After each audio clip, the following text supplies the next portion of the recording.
अस्सलामु अलैकुम वरहमतुल्लाहि वबरकातुहू। अल्हम्दुलिल्लाह नहमदुहु व नस्तईनुहु व नस्तगफिरुहु व नऊज़ु बिल्लाहि मिन शुरूरि अनफुसिना व मिन सय्यिआति अअमालिना।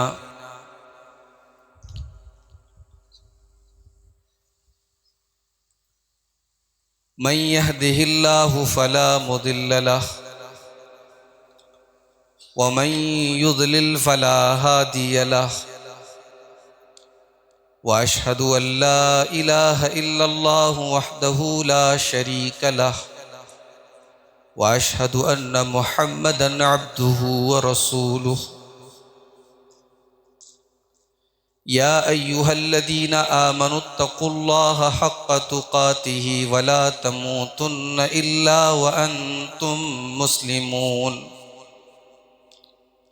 या अय्युहन्नासुत्तक़ू रब्बकुमुल्लज़ी ख़लक़कुम मिन नफ़्सिन वाहिदा व ख़लक़ मिन्हा ज़ौजहा व बत्त मिन्हुमा रिजालन कसीरन व निसाअ वत्तक़ुल्लाहल्लज़ी तसाअलून बिही वल अरहाम इन्नल्लाहा काना अलैकुम रक़ीबा।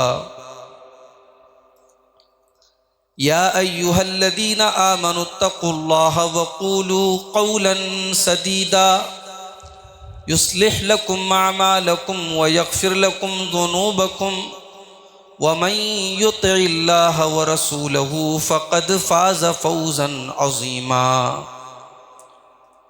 अम्मा बअदु फ़इन्न ख़ैरल हदीस किताबुल्लाह व ख़ैरल हदी हदी मुहम्मदिन सल्लल्लाहु अलैहि वसल्लम व शर्रल उमूरि मुहदसातुहा व कुल्ल मुहदसतिन बिदअह व कुल्ल बिदअतिन ज़लालह व कुल्ल ज़लालतिन फ़िन्नार। अऊज़ु बिल्लाहि मिनश शैतानिर रजीम। बिस्मिल्लाहिर रहमानिर रहीम। या अय्युहन नबिय्यु कुल लिअज़वाजिका व बनातिका व निसाइल मुअ्मिनीना युदनीना अलैहिन्ना मिन जलाबीबिहिन्न ज़ालिका अदना अन युअरफ़्न फ़ला युज़ैन व काना अल्लाहु गफ़ूरर रहीमा।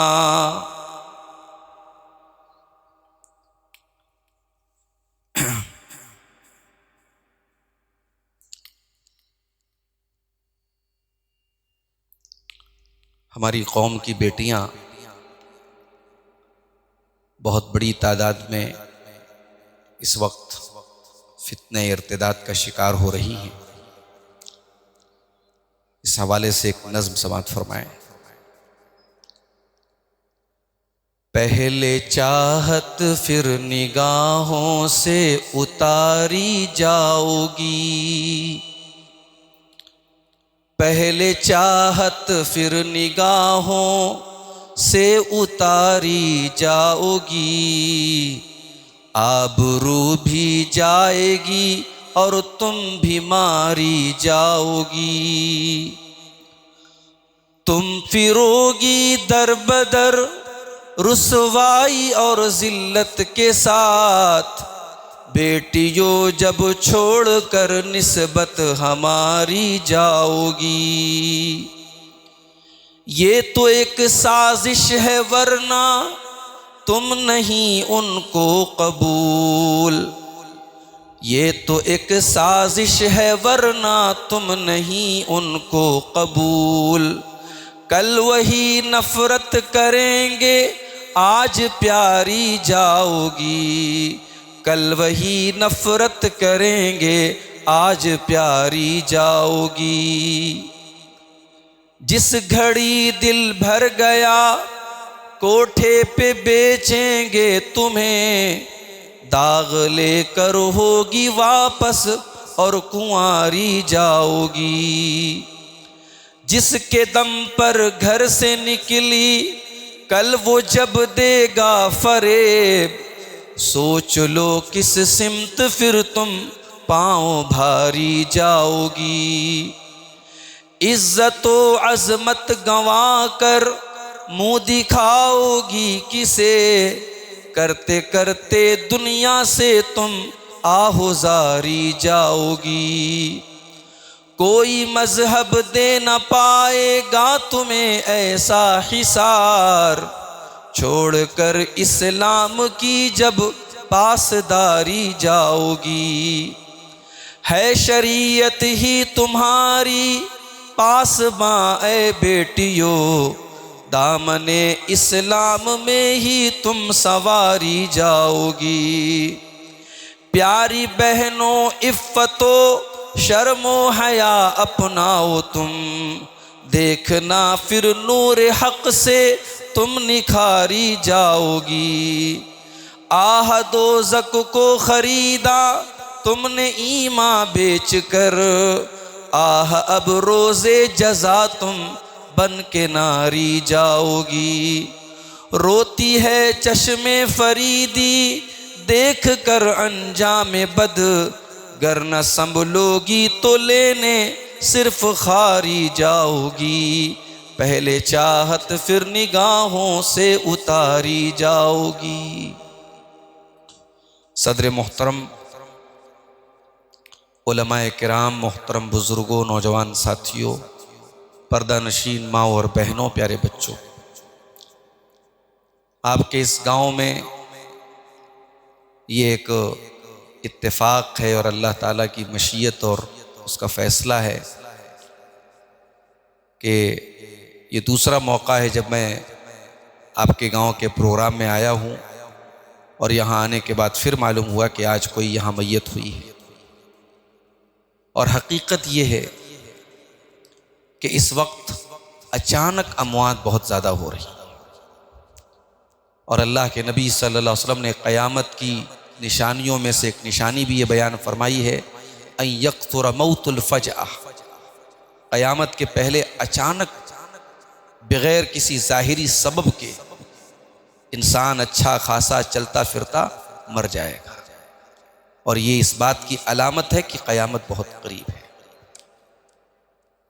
इस तरीक़े की मौतों को देखने के बावजूद अपने अजीज़ों, अपने रिश्तेदारों के जनाज़ों में हम जाते हैं, मिट्टी देते हैं, उनके घरों में ताज़ियत करते हैं और फिर आकर के हम अपनी मस्तियों में, अपनी रंगीनियों में खो जाते हैं।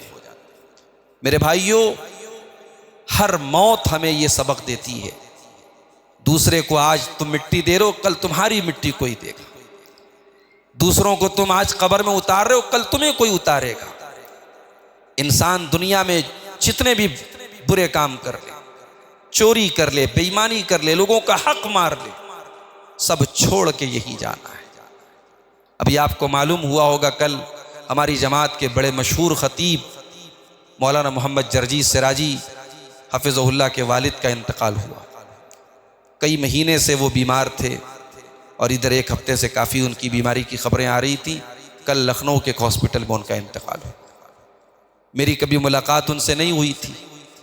2 महीना पहले हमारे एक दोस्त ने, जो इटावा उनका आना जाना होता है, उन्होंने मौलाना जर्जी साहब के जो वालिद थे हाफिज़ इलियास साहब, उनसे वीडियो कॉल पर हमारी बात कराई और मुझे बड़ी अच्छी तरीक़े से याद है, बड़ी मुख्तसर सी गुफ्तगू हुई थी और मौलाना जर्जी साहब के वालिद ने बात ही बात में एक बात ये कही थी, बड़े फ़ख्र से कहा था, बड़े जोश से कहा था कि मौलाना अब्दुल गफ़ार साहब, मैं उलमा की खिदमत करता हूँ। हमारे इटावा में जब उलमा आते थे, मैं जवान था, अल्लामा दाऊद राज साहब हमारी जमात के बड़े आलिम थे, उनका नाम लेके उन्होंने कहा कि मैंने उनकी जूतियाँ सीधी की, उनकी खिदमत की है। और इतने जोश से उन्होंने कहा था कि मुझे आज भी उनका वो लहजा याद है। और मैं सोचता हूँ कि एक इंसान 80 साल का बूढ़ा बीमार है, बिस्तर पर है, लेकिन अपने लिए इस बात को काबिल फ़ख्र समझता है कि मैंने उलमा की खिदमत की है। आज हमारे मुआशरे में हम अपने बच्चों की क्या तरबियत कर रहे हैं, हमारे घरों में, हमारे घर वालों की नज़र में उलमा का क्या मकाम है। अभी आपने तरबियत औलाद पर पूरी तकरीर सुनी है, हमें इस पर भी गौर करने की ज़रूरत है मेरे भाई। उलमा की कद्र मंजिलत जब हम करेंगे तो हमारे बच्चे भी करेंगे। और जब हम दुनियावी स्टैंडर्ड से उलमा को भी देखेंगे और मस्जिद में मुकर्रर इमाम को और जुमा पढ़ाने वाले खतीब को हम एक तनख्वाहदार मुलाजिम की हैसियत देंगे बस, और एक फॉर्मेलिटी का ताल्लुक़ रखेंगे, साहब ये तनख्वाह ले रहे हैं या इनको हम मुआवजा दे रहे हैं, ये आए इन्होंने नमाज पढ़ाई इन्होंने खुतबा दिया और चले गए, तो जाहिर है फिर वही सोच हमारी औलाद की बनेगी। फिर इल्म क्या चीज़ है और उलमा की क्या चीज़ है ये हमारे बच्चे कभी नहीं सीखेंगे। दुआ कीजिए अल्लाह ताला हमें अपने उलमा की इज़्ज़त करने की, उनका मकाम समझने की और उनसे इल्म हासिल करने की तौफीक अता फरमाए। मुझे बड़ी खुशी हुई, मौलाना इम्तियाज़ फैजी साहब की मेहनतें नज़र आ रही हैं इस इलाक़े में। बच्चे जो है मुसाबका हुआ, बच्चों ने हिस्सा लिया, बच्चियों ने हिस्सा लिया। इनके बच्चे और बच्चियों के जो वालिदैन हैं ये खुशनसीब हैं और मैं उनसे गुजारिश करता हूँ कि ज़रूर अपने बच्चों को आगे भी आप दीनी तालीम में ज़रूर लगाएं। इस इलाके से अगर चंद बच्चे और बच्चियाँ अगर दीनी तालीम सीख लें, इंशाअल्लाह आइंदा आने वाले 10-15 सालों के बाद आप देखेंगे बहुत सारी बुराइयाँ, बहुत सारे मसाइल आपके इस गांव से इंशाअल्लाह ख़त्म हो जाएंगे। मुझे हुक्म मिला है ख़वातीन के ताल्लुक़ से कुछ बातें आपके सामने रखने का। मेरे भाइयों, हम सब जानते हैं कि औरत की हैसियत इस्लाम ने क्या दी है और बिलखुसूस एक घर के अंदर औरत का किरदार क्या होता है। हम लोग अपनी आम ज़बान में कहते हैं ना, औरत को घर वाली बोलते हैं। ये जो घर वाली बोलते हैं ये कोई मामूली बात नहीं, ये सही बात है। औरत ही घर वाली है, घर की असल जिम्मेदार औरत है। मर्द तो नौकरी करने चला गया, मर्द तो जॉब पे चला गया, मर्द तो काम पे चला गया। घर को बनाने और संवारने वाली, ज़ाहिरी तौर पर भी घर को साफ करना, घर को डेकोरेट करना, घर को मुज़य्यन करना ये औरत करती है। और बातिनी एतबार से भी अगर आप देखें तो घर को एक सुकून वाला माहौल बनाने में, घर के अंदर घर को जन्नत बनाने में एक औरत का ही सबसे बड़ा किरदार होता है।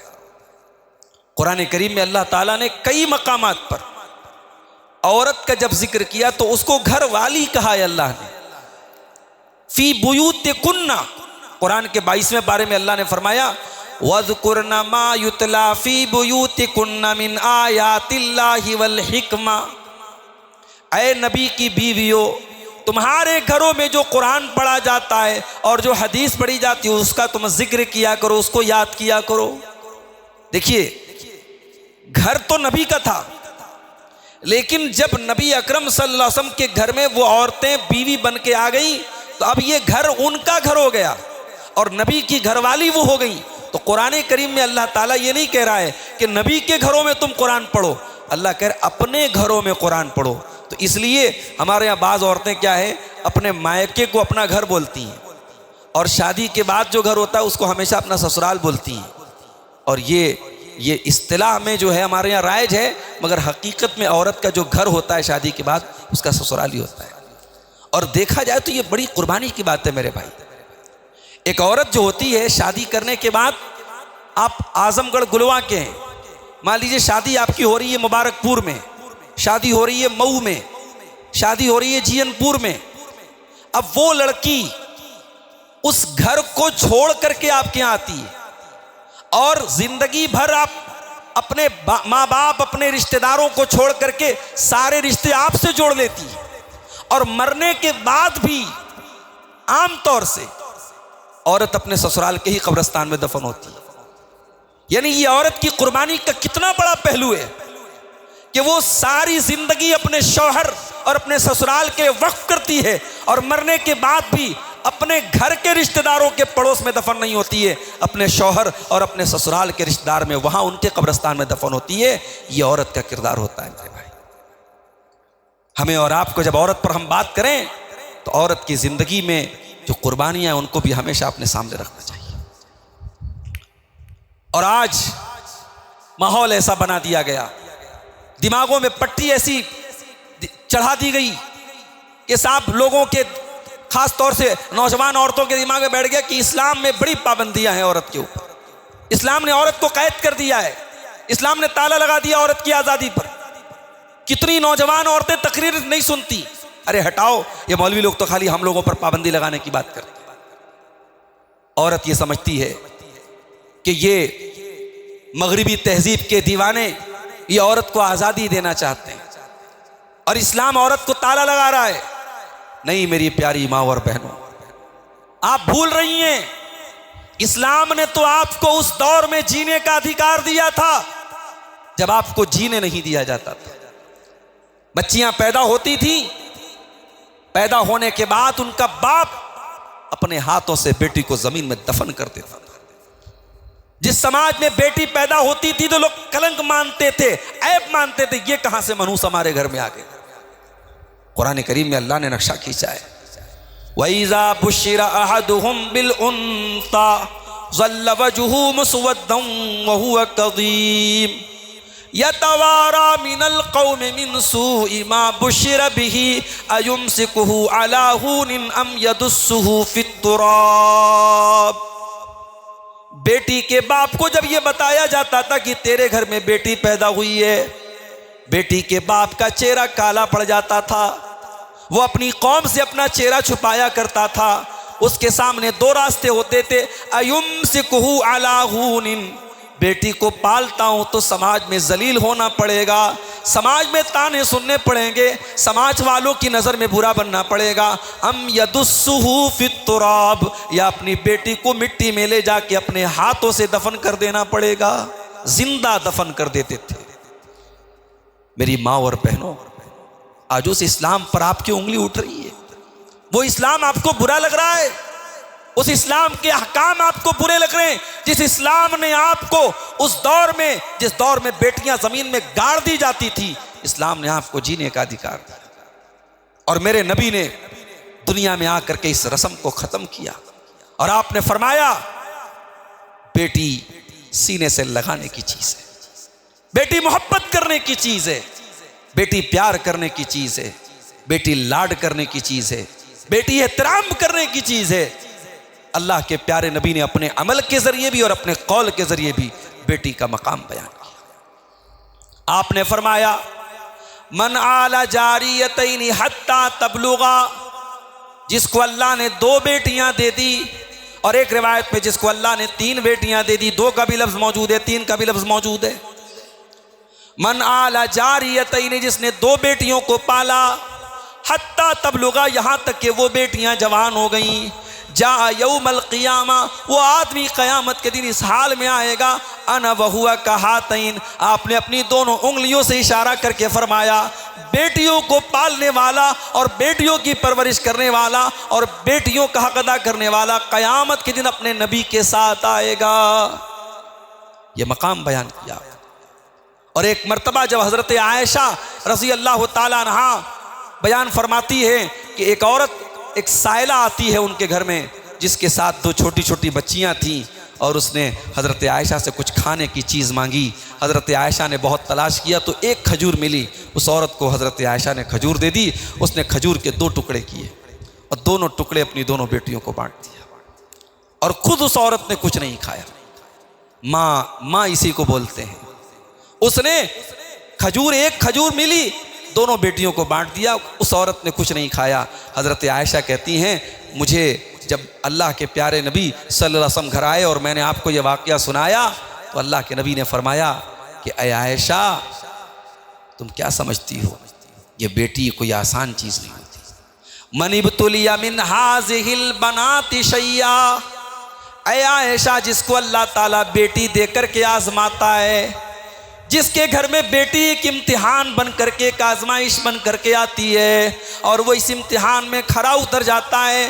मनिबतुलिया मिन हाज़िल बनाति शैयन, ऐ आयशा, जिसको अल्लाह ताला बेटी दे करके आजमाता है और इस इम्तिहान में वो खरा उतर जाता है, कुन्न लहू सित्रम मिनन नार, वो बेटियां अपने माँ बाप को जहन्नम की आग से बचाने का जरिया बन जाती हैं।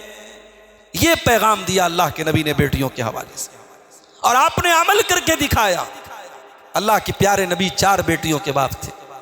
बेटियों से मोहब्बत कैसे की जाती है, बेटियों की तरबियत कैसे की जाती है, ये नबी ने अपनी उम्मत को करके दिखाया। मेरे भाई, हमारे यहाँ बड़ा मसला है, शादी ब्याह में हम दीनदारी को सबसे साइड में रखते हैं। शादी ब्याह में हम मकान देखते हैं, शादी ब्याह में हम स्टेटस देखते हैं, शादी ब्याह में हम बरादरी देखते हैं। दीनदारी तो बहुत बाद में जिक्र चला तो चला, वरना तो दीनदारी का तो कोई नाम भी नहीं लेता। और यही वजह है ऐसे घरों में जहां तौहीद है या किताब व सुन्नत पर अमल है, उन घरों की बेटियां मुशरिकों के घरों में, कब्र परस्तों के घरों में, जहां दिन रात शिरकिया काम होते हैं, उन घरों में भी उनकी बेटियां जाती हैं, क्योंकि दीन नाम की और ईमान नाम की कोई गैरत हमारे अंदर नहीं।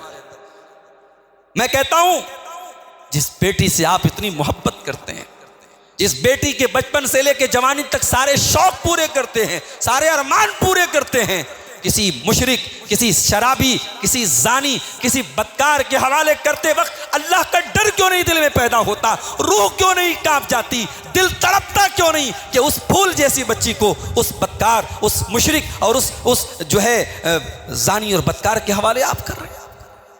बाज लोग कहते हैं साहब हमारी बेटी बड़ी पढ़ी लिखी है, दीनदार है, वो जाके वहां का माहौल सही कर देगी। मेरे भाइयों, अपनी बेटियों की शादी करते वक्त दीनदारी देखो। नबी की 4 बेटियां हैं। ज़ैनब, उनकी शादी आपने की हजरत अबुल आस। रुक़ैया और उम्मे कुलसूम, उनकी शादी आपने की हजरत उस्मान गनी से। और हजरत फातिमा की शादी आपने की हजरत अली से। नबी के हर दामाद का किरदार आप देखिए, नबी ने किरदार देखा है, नबी ने कैरेक्टर देखा है। और सबसे छोटी और सबसे लाडली बेटी हजरत फातिमा, उनका निकाह जब आपने हजरत अली से किया, आप यकीन करें हजरत अली के पास उस वक्त बहुत माली एतबार से बड़ी परेशानी थी। उनके पास बहुत गरीब थे हजरत अली, माली बहुत दिक्कतें थी उनके साथ। और कितने दिनों तक हजरत फातिमा अपने हाथों से चक्की चलाया करती थी, अपने घर के सारे काम करती थी। उनके घर में कोई मुलाजमा नहीं थी, कोई नौकरानी नहीं थी, कोई खादिम नहीं था। नबी ने अपनी सबसे लाडली बेटी की शादी करते वक्त ये नहीं देखा कि मेरी बेटी वहां जाए जहां वो ऐशो आराम से रहे। नबी ने देखा कि मेरी बेटी वहां जाए जहां दीनदार दामाद हो मेरा, जो दीनदार हो, बाखलाक हो, जो मेरी बेटी को सही इज्जत दे, सही कदर करे। आपने बेटियों के रिश्ते में भी दीन देखा मेरे भाई। और आप अपनी बेटियों से कितनी मोहब्बत करते थे उसकी एक मिसाल देखिए। हजरत आयशा फरमाती हैं, बुखारी के अल्फाज हैं, जब आपकी बेटी हजरत फातिमा आपसे मिलने आया करती थी और हजरत फातिमा जब चलती थी, कानत मिश्यतुहा कमिश्यतिन नबी, हजरत आयशा फरमाती हैं उनके चलने का अंदाज बिल्कुल वैसा था, हूबहू वैसा था जैसा नबी का था। आज बाज लोग हजरत आयशा को गाली देते हैं, पूछो क्यों गाली देते हो? कहते वो अहले बैत की दुश्मन थी, नौजुबिल्लाह, वो हजरत फातिमा की दुश्मन थी।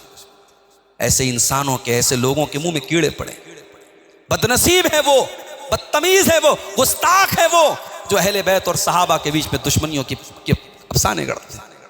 यहाँ हजरत आयशा हजरत फातिमा के बारे में बयान कर रही हैं, उनके फजाइल पर हदीस बुखारी के अंदर मौजूद हैं, बयान कर रही हैं और कह रही कि जब हजरत फातिमा चलती थी तो उनके चलने का अंदाज भी बिल्कुल नबी के जैसा था। और कहती हैं जब वो आती थी, अल्लाह के प्यारे नबी अपनी बेटी के इस्तकबाल में खड़े हो जाया करते थे और आप बड़े प्यार से कहते थे, मरहबम बिबनती, ऐ मेरी बेटी तेरा आना मुबारक हो, वेलकम, ऐ मेरी बेटी खुशामदीद है, तेरा आना मेरे घर में मुबारक हो। बाज़ घरों में बेटियां आती हैं ना, तो ख़ास तौर से भाइयों के चेहरे पर और भाभियों के चेहरे पर जो है वो शिकन की लकीरें आ जाती। ये कौन सी मुसीबत आ गई? ये एक औरत शादी के बाद ये क्यों समझने लगती है कि उसके घर में सब कुछ उसका है, उसके शौहर का सारा माल उसका है, उसके शौहर के माल में उसके शौहर के माँ बाप का कोई हिस्सा नहीं, उसके शौहर के भाई बहनों का कोई हिस्सा नहीं। ये एक औरत क्यों समझती है? जब वही औरत अपने मायके जाती है तो वो ये एक्सपेक्ट करती है अपनी भाभियों से, अपने भाइयों से कि उसकी बड़ी इज्जत हो, बड़ा एहतराम हो। और उसकी अपनी ननद घर में आती है, मैं ये बात चूंकि समाज की एक हकीकत है इसलिए बयान कर रहा हूँ, इसमें भी कभी कभी वो इफरातो तफरी होती थी। कहीं की नंदे भी भाभियों का जीना हराम करती हैं, ताली दोनों तरफ से बजती है। कहीं की भाभियों की तरफ से भी ज्यादती है, कहीं की नंदों की तरफ से भी ज्यादती है। मगर आमतौर से क्या होता है, ननद आई नहीं कि भाभी का चेहरा बदल के भाइयों का चेहरा बदल जाता है।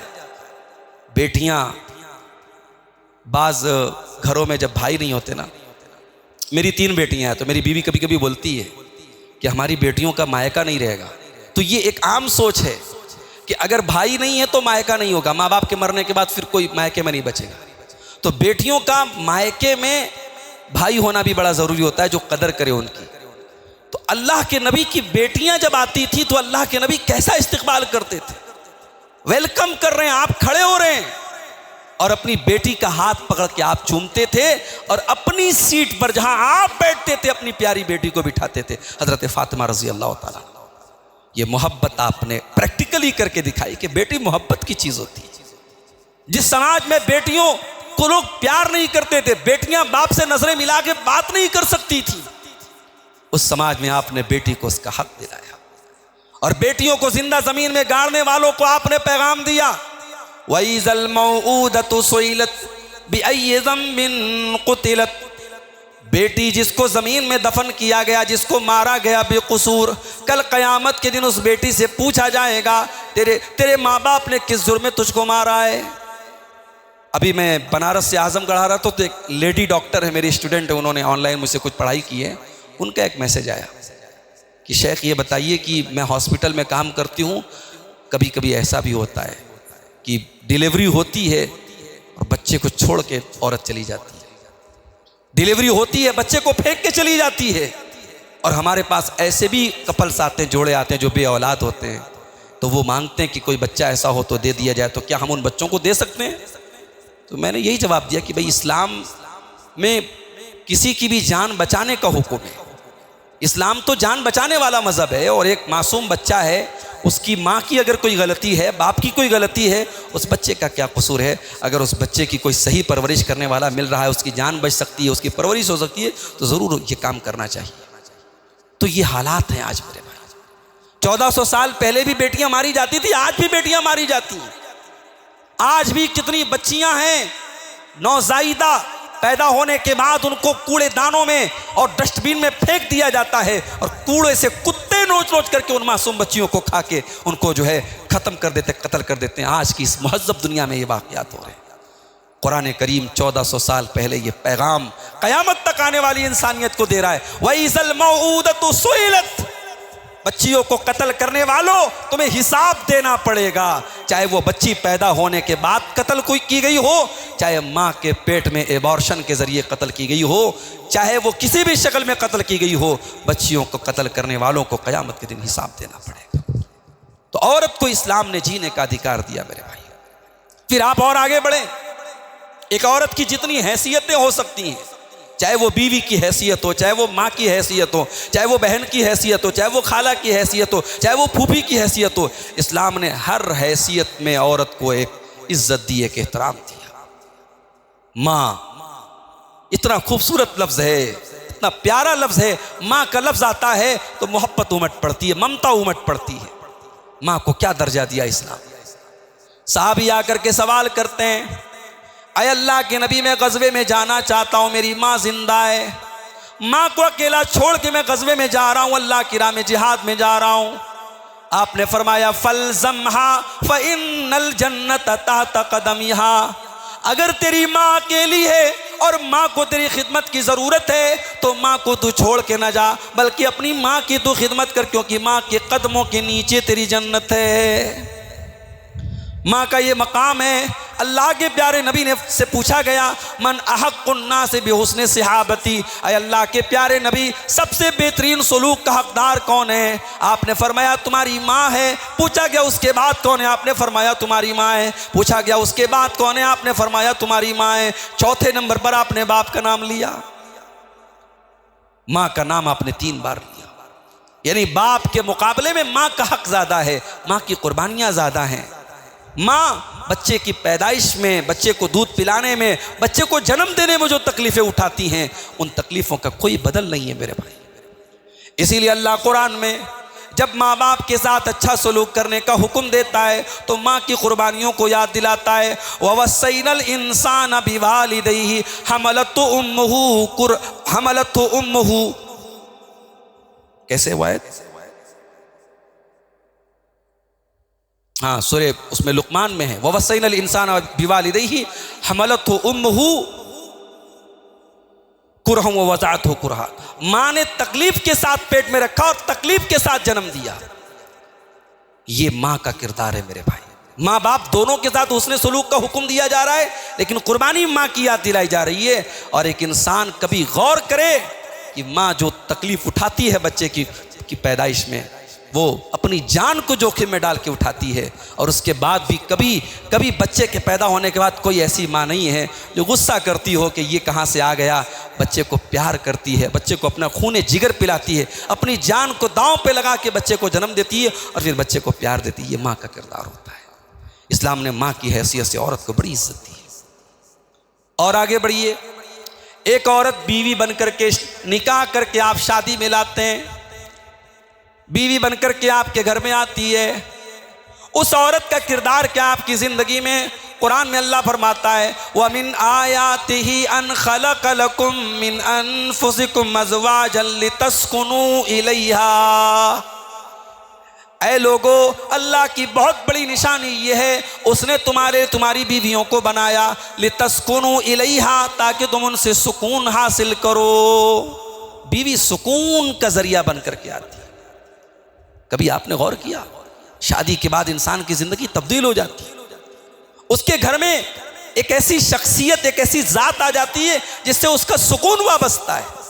और कुरान ने सुकून कहा है। सुकून एक अलग चीज है और जिनसी ख्वाहिशात एक अलग चीज है। जिनसी ख्वाहिशात की तकमील के तो हराम रास्ते भी हैं, नाजायज रास्ते भी हैं।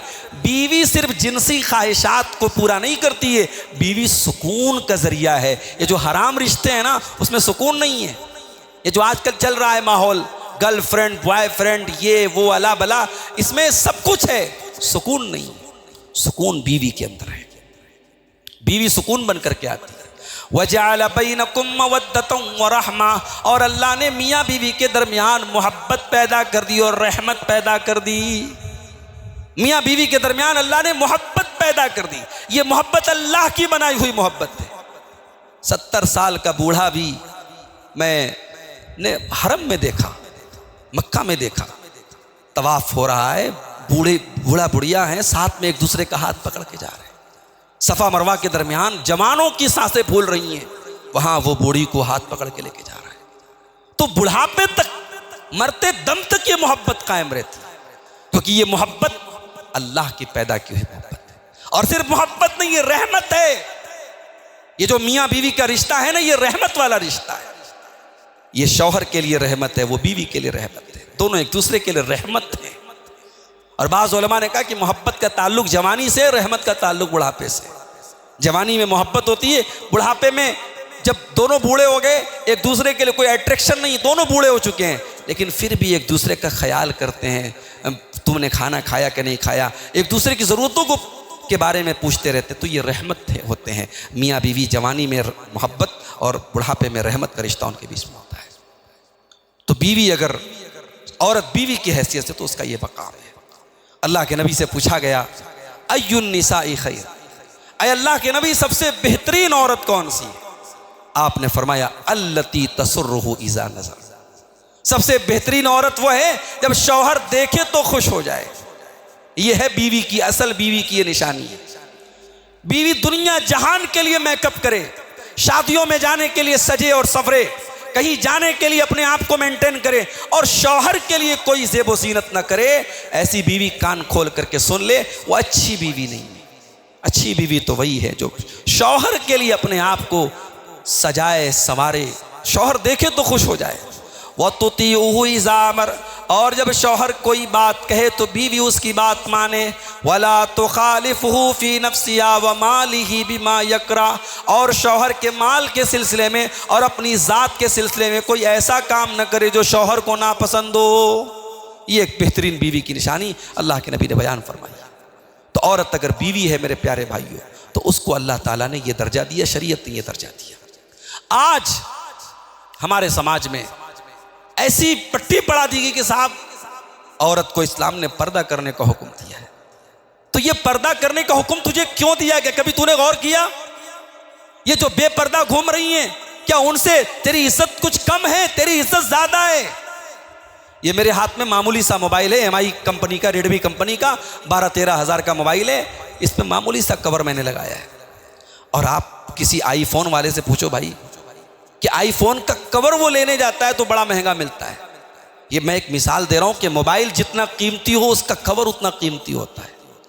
उसको प्रोटेक्शन और उसकी हिफाजत के लिए जो चीज़ें होती हैं वो महंगी होती हैं, कीमती होती हैं, और उसको उतना संभाल के रखा जाता है।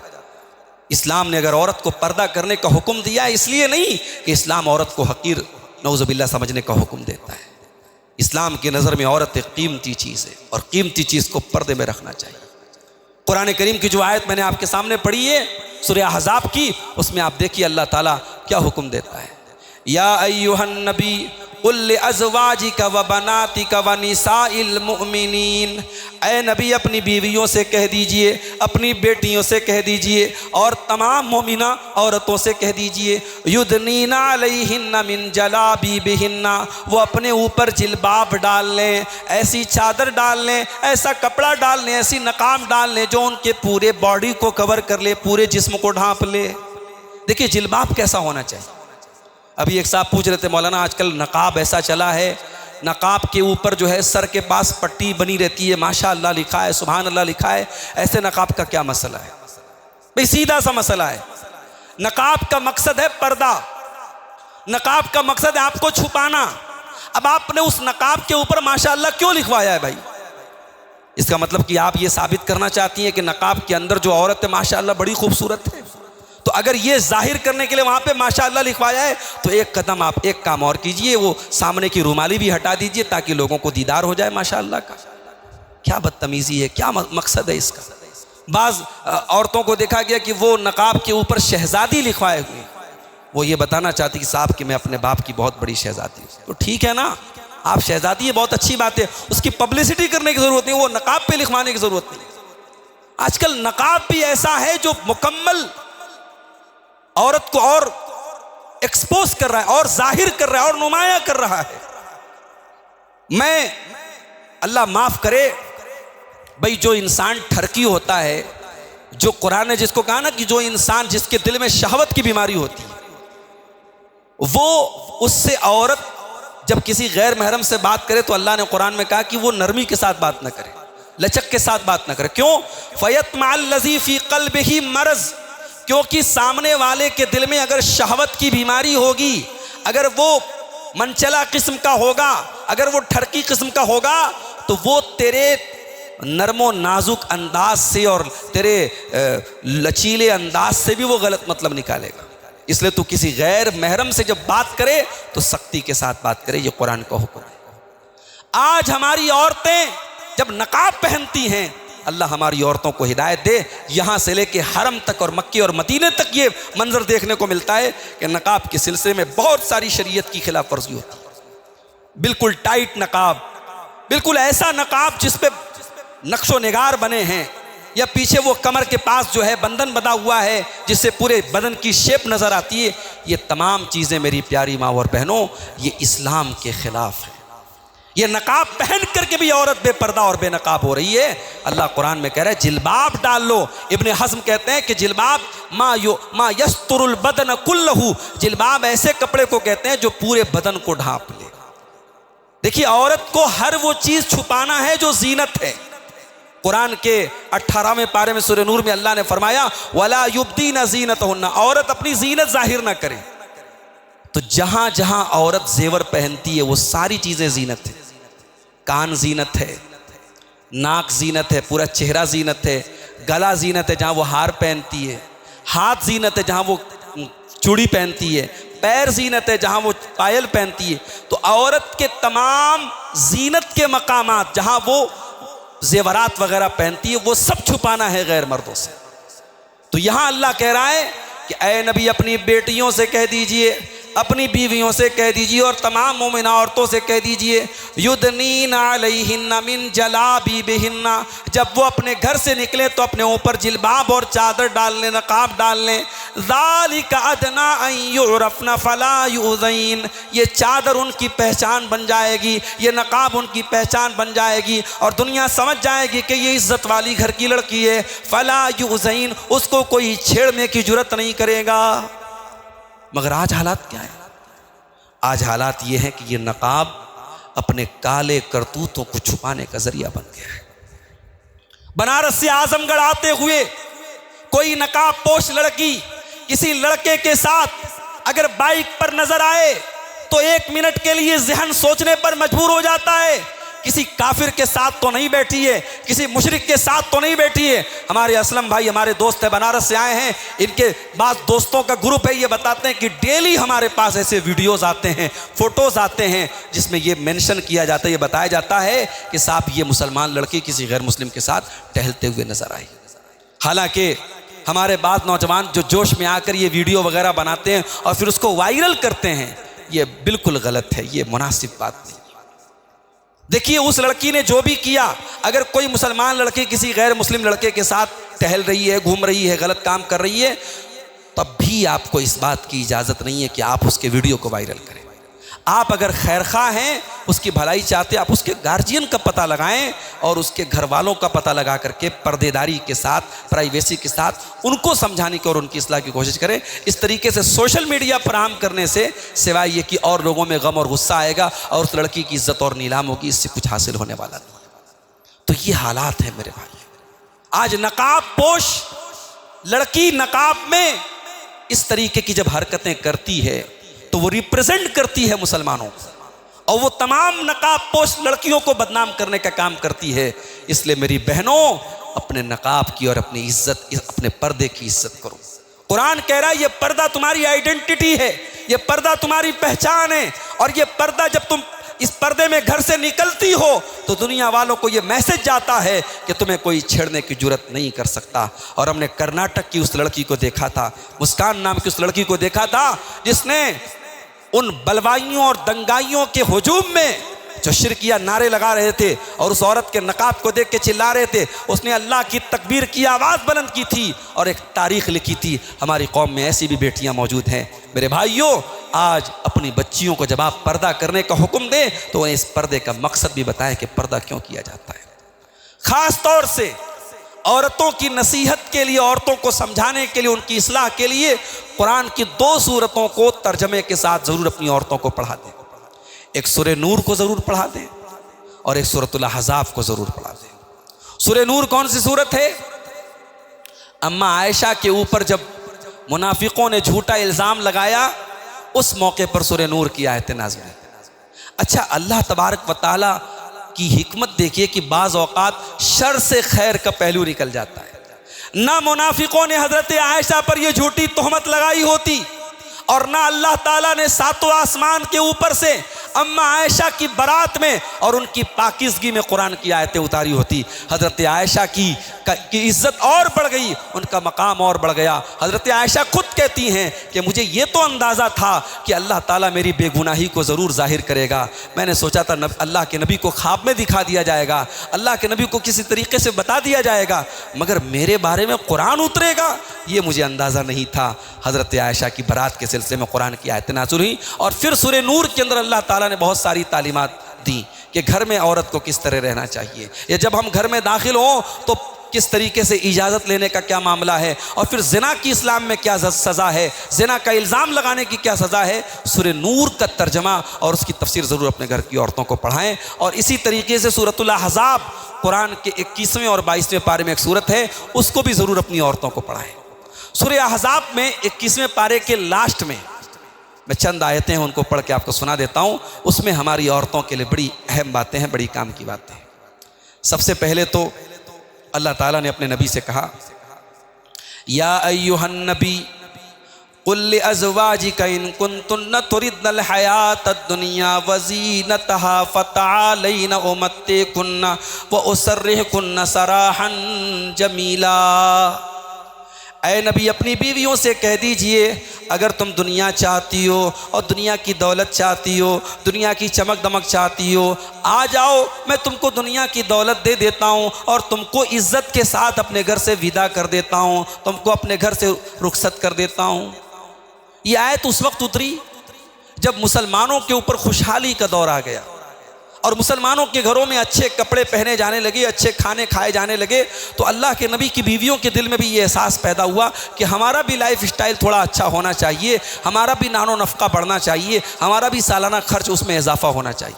तो उस मौके पर कुरान की आयत उतरी और अल्लाह ने अपने नबी की बीवियों को ये पैगाम दिया कि ऐ मेरे नबी की बीवियों, अगर तुम्हें दुनिया की दौलत चाहिए और दुनिया का ऐशो आराम चाहिए तो ठीक है, ले लो दुनिया का ऐशो आराम, मगर नबी के घर से चली जाओ, फिर नबी के साथ तुम्हें रहने का अधिकार नहीं।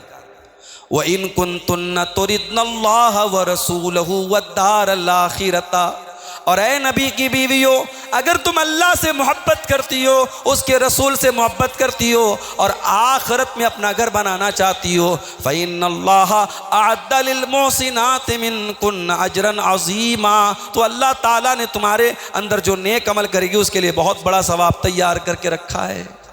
जब कुरान की 2 आयतें उतरी, सही बुखारी की रिवायत है, अल्लाह के नबी हज़रत आयशा के पास आए, कहा कि आयशा एक बड़ी अहम बात तुमसे करना है। कहा कि क्या बात है अल्लाह के नबी? कहा कि देखो जो बात करने वाला हूँ ये बात बड़ी अहम है, इसके सिलसिले में अपने माँ बाप से राय मशवरा करने के बाद जवाब देना। अरे अल्लाह के नबी ऐसी कौन सी बात है कि मुझे अपने माँ बाप से भी राय मशवरा करना पड़ेगा? बताइए क्या बात है। अल्लाह के नबी ने कुरान की यही 2 आयतें पढ़ के सुना दी कि अय आयशा, ये 2 आयतें हैं कुरान की, अल्लाह तुम्हें ऑप्शन दे रहा है, तुम्हें इख्तियार दे रहा है, या तो दुनिया की चमक दमक ले लो और नबी को छोड़ के चली जाओ, या दुनिया की तकलीफ बर्दाश्त कर लो और नबी के साथ रहो और नेकी करती रहो, अल्लाह बेहतरीन बदला देगा। अय आयशा बताओ तुम्हारी क्या चॉइस है? मेरी प्यारी माँ और बहनों, आज दुनिया के ऐशो आराम को हमने सब कुछ समझ के रखा हुआ है। कितनी औरतें अपने दुनिया के शौक को पूरा करने के लिए शौहरों को मजबूर करती हैं कि वो हराम कामों का रुख करें, वो हराम कमाई करें, हराम रास्ते अपनाएं। ओ मेरी प्यारी माँ बहनों, नबी की बीवियों का जवाब तो सुन लो।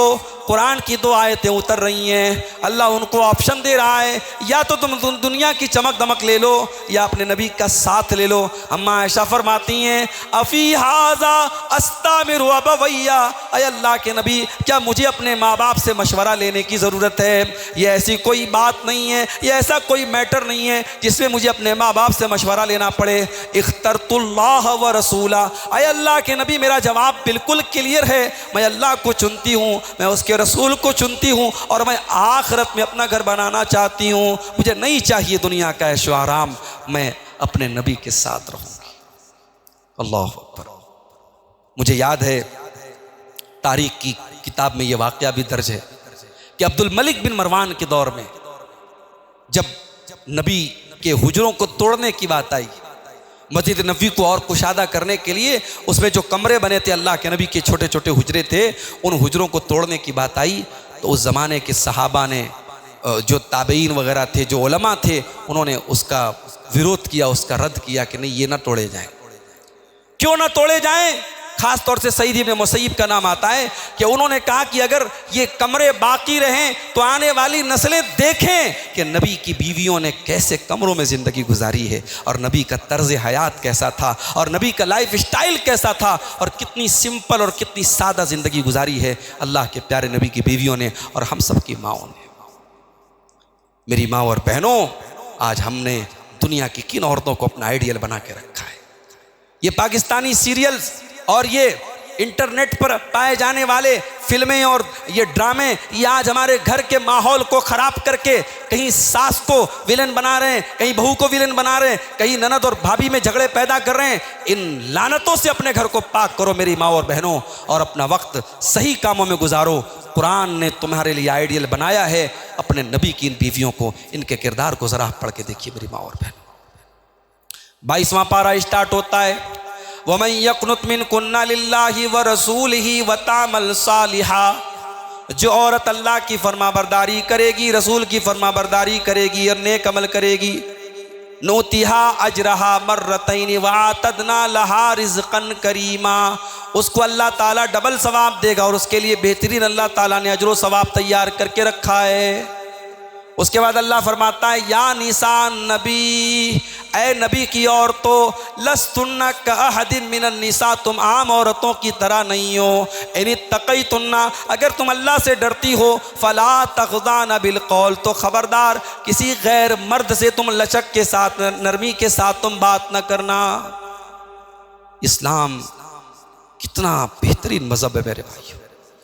आप गौर कर लेना, ज़िनाकारी के जितने वाक़यात हुए उनकी शुरुआत एक हल्की सी बातचीत से होती है, एक नॉर्मल सी बातचीत से शुरुआत होती है और वहीं से बात बढ़ते बढ़ते आगे बढ़ती है। कुरान करीम ने ज़िना से रोका है तो ज़िना के चोर दरवाज़ों को किस तरीके से बंद किया है कि जहां से हमारे और आपके घरों में बदकारी और फहाशी आ सकती है, पहले ही रास्ते को इस्लाम ने रोक दिया। कहा कि खबरदार, किसी गैर मर्द से अगर बात करने की ज़रूरत पड़े तो लचक के साथ बात मत करना। फ़यतमअल्लज़ी फ़ी क़ल्बिही मरज़, हो सकता है कि जिस इंसान के दिल में शहवत की बीमारी है, जो मनचला किस्म का नौजवान है, जो लुच्चा और लफंगा किस्म का नौजवान है, वो तुम्हारे नरमो नाजुक लहजे का, तुम्हारे मीठे लहजे का कोई और मतलब निकालने लगे।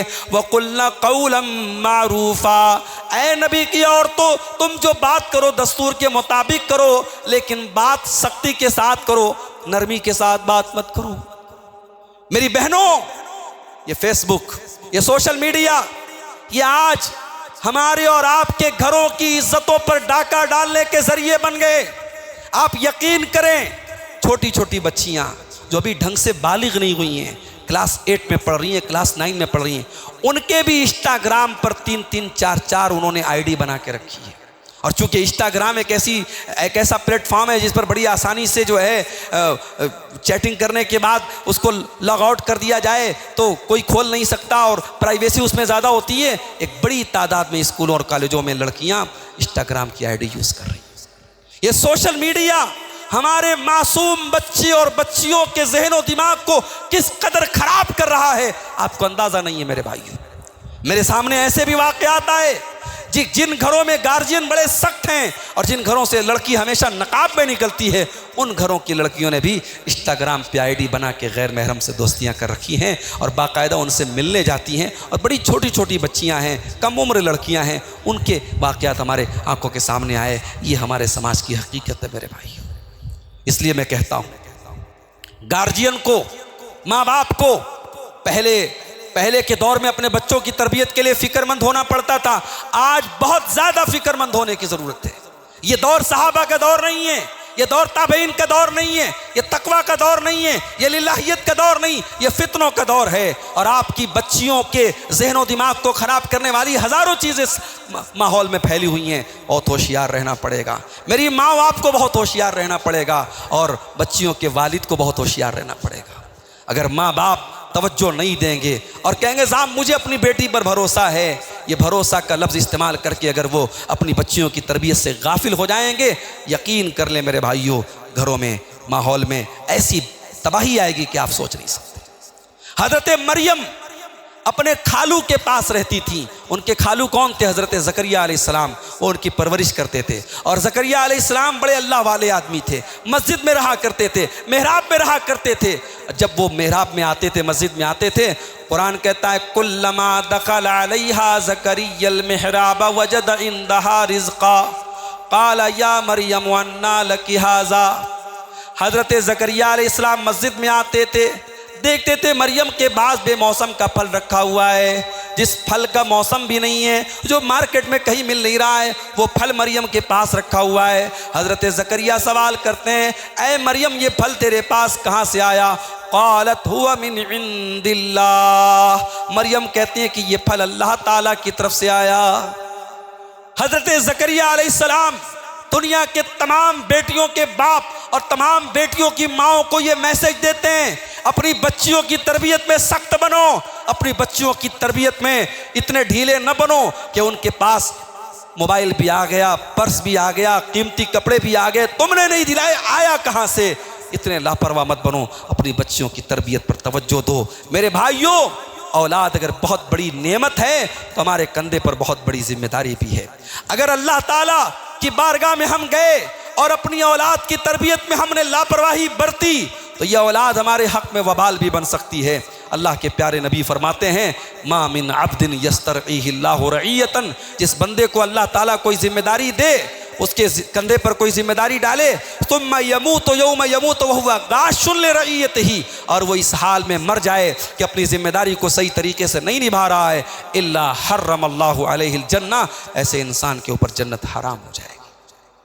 और आगे बढ़िए, गैर महरम से बात भी करना है तो लचक के साथ बात नहीं करना है, जब गैर महरम के साथ लचक के साथ बात नहीं करना है तो व्हाट्सएप पर चैटिंग कैसे करना जायज़ हो जाएगा, इंस्टाग्राम पर बातें करना कैसे जायज़ हो जाएगा, फेसबुक के मैसेंजर पर बातें करना, फ़ोटो भेजना, वीडियो भेजना कैसे जायज़ हो जाएगा।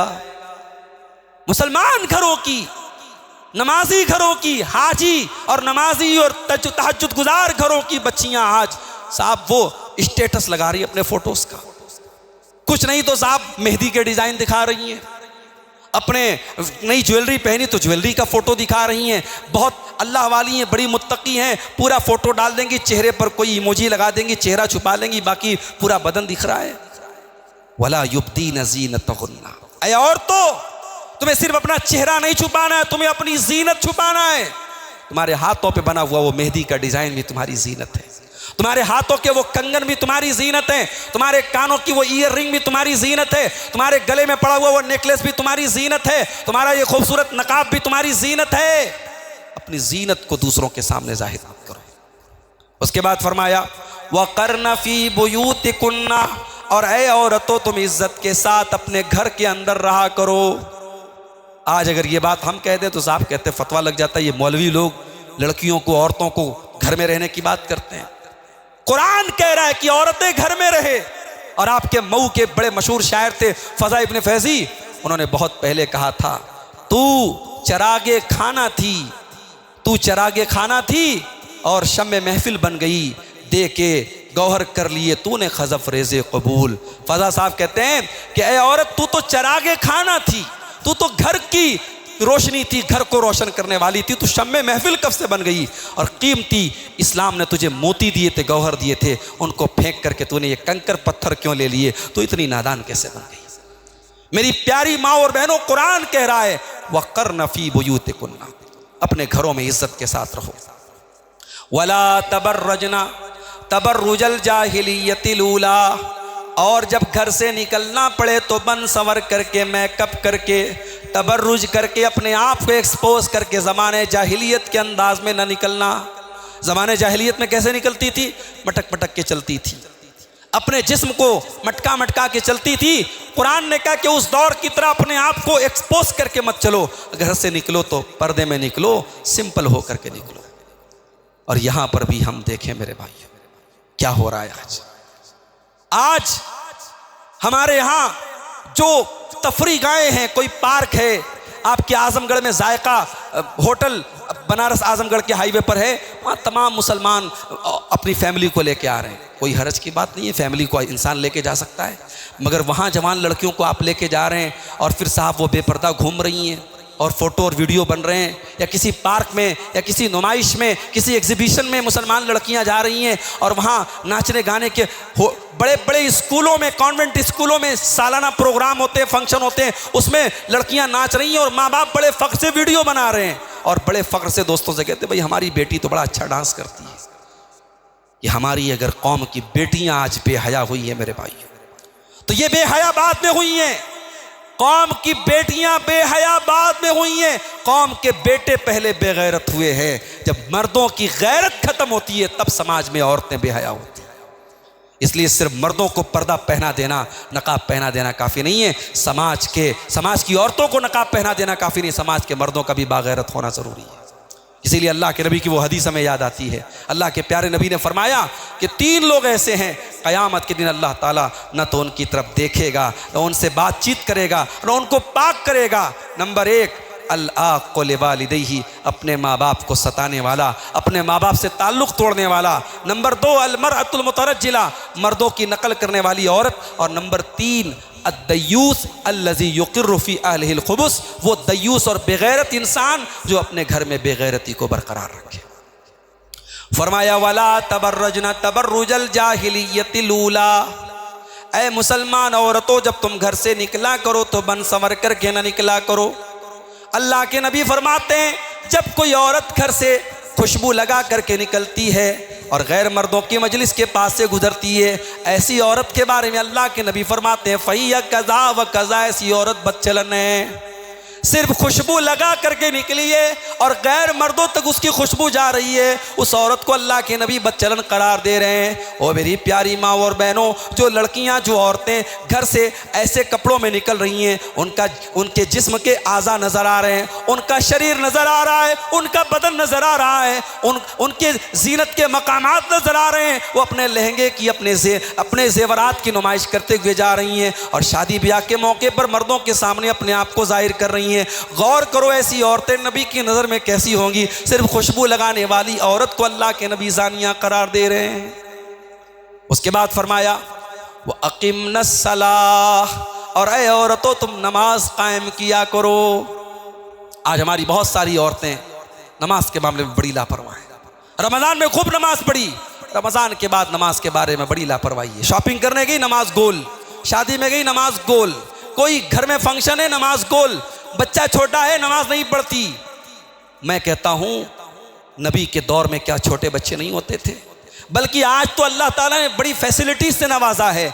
आज छोटा बच्चा है पैम्पर पहना दिया, घर में खाना बनाना है तमाम दुनिया भर की सहूलत मौजूद है, कपड़ा धुलना है तमाम सहूलतें मौजूद हैं। आज के दौर में आपको तो इबादत करने के लिए और ज़्यादा टाइम मिलना चाहिए। कुरान कह रहा है वह अक़िमनस सलाह, और तो तुम नमाज कायम करो। और इसीलिए अल्लाह के नबी फरमाते हैं अगर औरत सिर्फ 4 काम कर ले, इज़ा सल्लतिल मरतु खम्सहा व सामत शारहा व अतात ज़ौजहा व अहसनत फरजहा, औरत अगर 4 काम कर ले तो वो जन्नती बन जाएगी, 5 टाइम की नमाजी बन जाए, रमज़ान का रोज़ा रखे। रमज़ान के रोज़े से एक मसला याद आया, अभी व्हाट्सएप पर भी ये सवाल कई लोग पूछ चुके हैं कि अगर औरत के जो पीरियड्स के रोज़े छूट जाते हैं रमज़ान के, तो अगर शव्वाल के 6 रोज़े उसको रखना है तो क्या पहले वो छूटे हुए रोज़े रखना है या शव्वाल के पहले रोज़े रख सकती है? तो देखिए, औरत के जो रोज़े छूटते हैं वो औरत की एक मजबूरी के तहत छूटते हैं और वो हर साल उनकी रूटीन में शामिल होता है। उसको अगले रमज़ान के पहले कभी भी औरत उसको पूरा कर सकती है।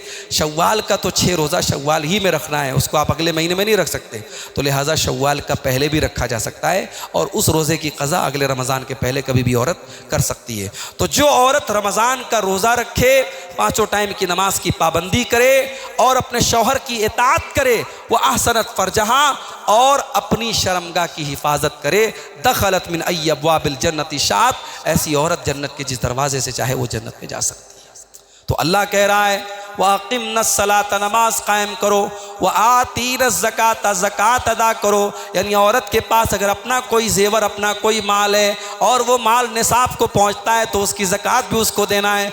शौहर अगर दे दे बहुत अच्छी बात है, अगर शौहर देने लायक नहीं या नहीं दे रहा है तो बीवी को देना पड़ेगा। व आतीनस ज़का, औरत अपने माल की ज़कात अदा करे। व आतीनल्लाह व रसूलहू, और ऐ औरतों तुम अल्लाह की इताअत करती रहना, रसूल की इताअत करती रहना। इन्नमा युरीदुल्लाहु लियुज़हिबा अन्कुमुर रिज्सा अहलल बैति व युतहिरकुम तत्हीरा। ऐ नबी की घरवालियों, ऐ नबी के अहले बैत, अल्लाह ताला ये अहकाम दे करके तुमको हर गंदगी से पाक करना चाहता है, हर तरीके से तुम्हें पाक व साफ करना चाहता है। वज़कुरना मा युतला फी बुयूतिकुन्ना मिन आयातिल्लाह, और ऐ नबी की औरतों, तुम्हारे घरों में जो कुरान पढ़ा जाता है और जो हदीस पढ़ी जाती है उसको याद किया करो, उसका जिक्र किया करो।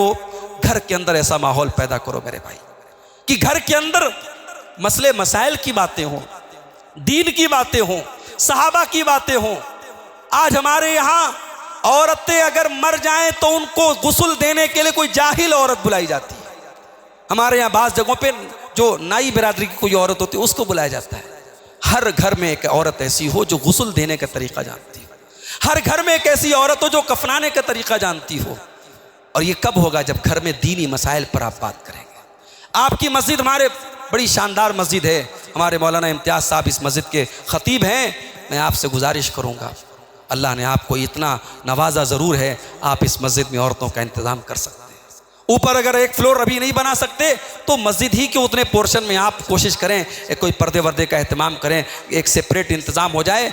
जुमा की नमाज में आप औरतों का ज़रूर इंतज़ाम करें। इसी आज़मगढ़ के खित्ते में अहले हदीस इलाकों में बहुत सारी जगहों पर मुझे लोगों ने बताया कि साबीदैन में औरतें नहीं जाती, नहीं इंतज़ाम है उनके लिए। अभी गाज़ीपुर, मऊ से सटा हुआ गाज़ीपुर है, गाज़ीपुर के 12 इलाके में मैं गया, वहाँ नौजवानों ने कहा कि मौलाना हमारे यहाँ ईदैन में औरतें नहीं जाती। पूरा गांव अहले हदीसों का गांव है, औरतों के लिए ईदैन में इंतजाम नहीं। कहा है किस बात के अहले हदीस हो भाई?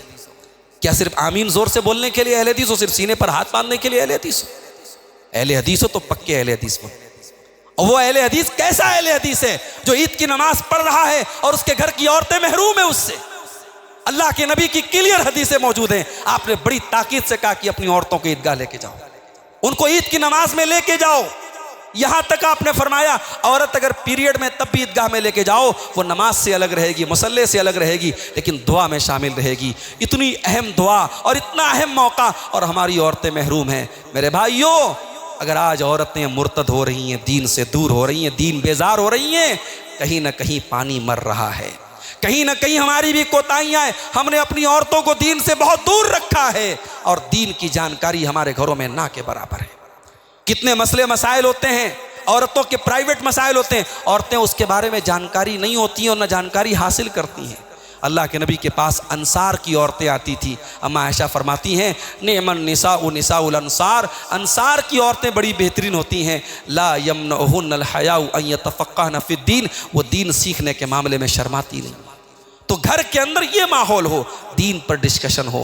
हज़रत आयशा एक औरत हैं मगर 2210 हदीसें उम्मत को रिवायत कर रही हैं और बड़े अहम मसाइल में उम्मत की रहनुमाई करती हैं और लोग आकर के उनसे मसले मसाइल पूछते हैं। जब हज़रत अबू बकर का इंतकाल होने लगा तो उन्होंने अपनी बेटी आयशा से पूछा कि नबी के कफन में कितने कपड़े थे। आप अपनी बच्चियों को इतना जानकार बनाएं, इतनी दीन की तालीम दें कि आपको ज़रूरत पड़े तो आप मसले मसाइल अपनी बेटियों से पूछें। तो मेरे भाइयों, सूरह अहज़ाब की आयतों में हमारी माँ बहनों के लिए बहुत सारी इबरत की और नसीहत की बातें हैं।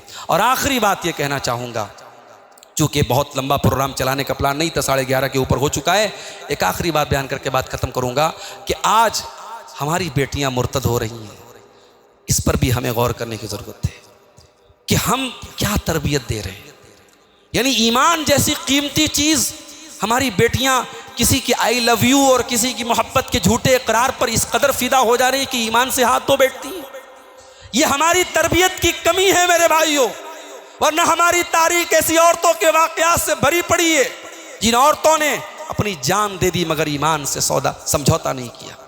हजरत सुमैया का वाकया कौन नहीं जानता।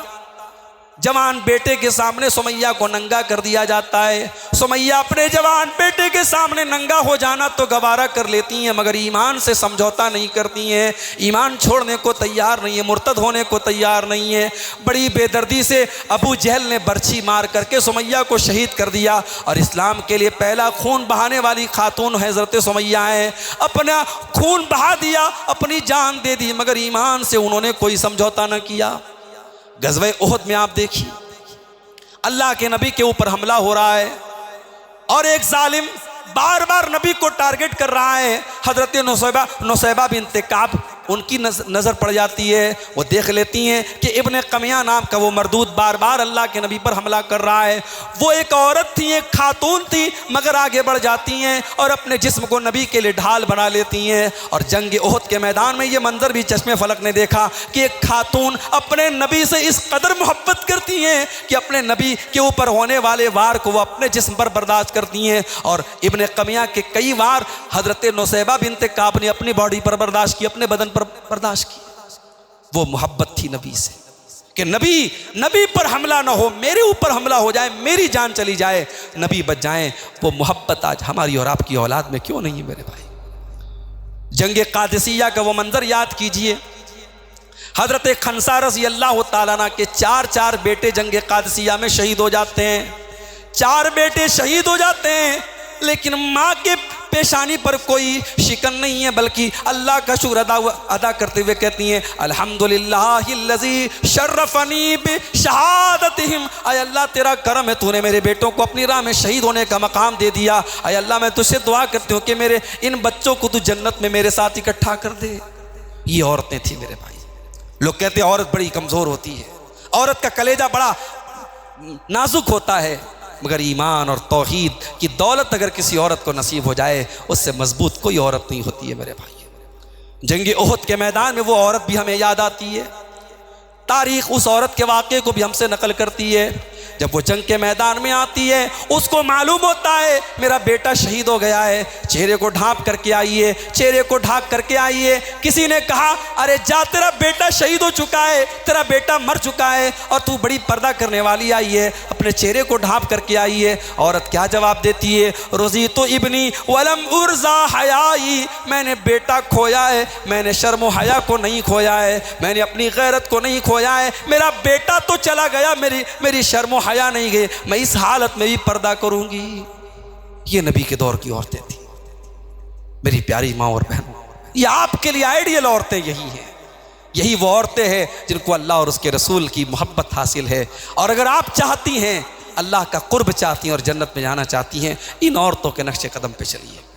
और सबसे बड़ी चीज़ ये है कि आप अपने अंदर, अपनी बच्चियों के अंदर शर्म और हया पैदा कीजिए। सबसे ज़्यादा अगर समाज के अंदर से कोई चीज़ ख़त्म हो रही है, हया ख़त्म हो रही है। और आज हमारे यहाँ सब कुछ है और हया नहीं है। और ये जब हया अगर पैदा हो जाए तो कुरान की नज़र में हया इतनी अहम चीज़ है कि हज़रत मूसा अलैहिस्सलाम का वाक़या जब अल्लाह ने कुरान में बयान किया और हज़रत शुएब की बच्ची का जिक्र किया अल्लाह ने, तो उसकी चाल में शर्म व हया थी। अल्लाह ने उसकी चाल का जिक्र कुरान में किया और फरमाया फ़कानत इहदाहुमा तमशी अलस्तिहया, वो लड़की शर्मा शर्मा के चल रही थी। औरत के अंदर अगर हया हो तो कुरान उसको इतनी अहमियत देता है कि कुरान में अल्लाह ताला उसको बयान करता है। तो मेरे अजीज़ों, मेरे भाइयों, हमें और आपको अपने गरेबानों में झांकने की ज़रूरत है, अपनी भी इस्लाह करने की ज़रूरत है और अपने घर की औरतों की भी इस्लाह करने की ज़रूरत है, ताकि एक ऐसी फैमिली वजूद में आए, एक ऐसा परिवार वजूद में आए जहाँ दीनदारी हो, जहाँ माँ बच्चों की सही तरबियत करे, जहाँ माँ बाप की औलाद उनकी खिदमत करें और रिश्तों की कदर हो, जहाँ दीनदारी हो और जहाँ शर्म हया और इस्लामी पर्दा हो। दुआ करते हैं अल्लाह ताला से रब्बुल आलमीन हमारे घरों में दीन का माहौल पैदा फरमा दे, हमारी माँ बहनों की इस्लाह फरमा दे,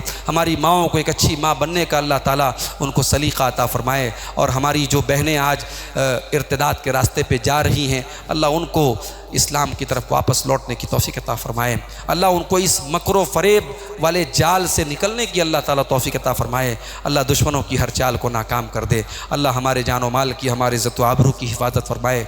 मुल्क में इस वक्त इलेक्शन का भी दौर है, दुआ कीजिए अल्लाह ताला से रब्बुल आलमीन अमन व सुकून और मुल्क में भाईचारे को कायम करने वाली हुकूमत को अल्लाह ताला जो है यहाँ बरसर इक़्तिदार ले आए। अल्लाह ताला ज़ालिमों के जुल्म से, शरीरों के शर से हम सब की हिफाजत फरमाए। अल्लाह हमारी मसाजिद की, हमारे उलमा की, हमारे तमाम दीनी शायर की हिफाजत फरमाए। हमें से जो बीमार है अल्लाह उनको शफा अता फरमाए, जो इंतकाल कर गए अल्लाह ताला उनकी मग़फ़िरत फरमाए। अल्लाह जब तक हमें दुनिया में ज़िंदा रखे, इस्लाम पर ज़िंदा रखे और हम सब का ख़ात्मा ईमान पर हो। आमीन। व आखिर दावाना अल्हम्दुलिल्लाहि रब्बिल आलमीन। अस्सलामु अलैकुम व रहमतुल्लाहि व बरकातुहू।